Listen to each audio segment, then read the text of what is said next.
Salve, and welcome back to Keeping Latin Alive, Lesson 4, Grammar. So today we're going to go over the accusative case in detail. So to refresh, the accusative case is the direct object of the verb, and it answers whom or what.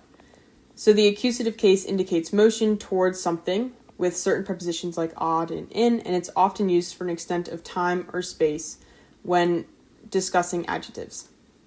So the accusative case in the first and second declension with the endings am and as in the first and and os in the second. So am is singular, as is plural, is singular, os is plural. So you can see in the examples on the bottom, puelam video means I see the girl. So puelam is the accusative in the sentence because I is implied and it's receiving the action, right? The girl is seen, right? So she's receiving the action. And then the next example is puelas video, which just means I see the girls, right? And puelas is plural, and it's still the accusative. So then in the third and fourth case, these endings repeat in the third and fifth case, and then the fourth is and us.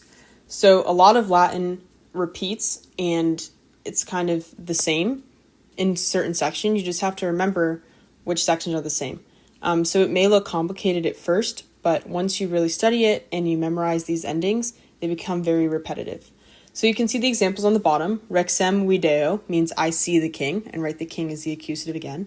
And then reges video means I see the kings, because reges is the ending in the third declension, which is plural. Okay, so next we're going over a few practice sentences. So just like before, pause the video and do these on your own, and then we'll go over the answers in the next slide.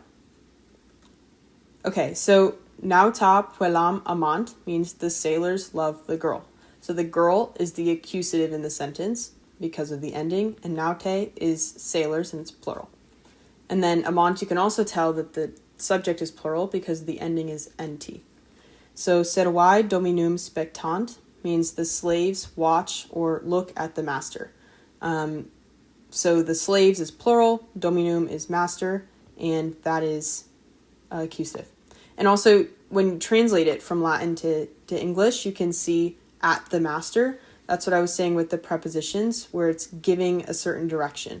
So that's just translated to make it sound more simple in English, but that's what it means.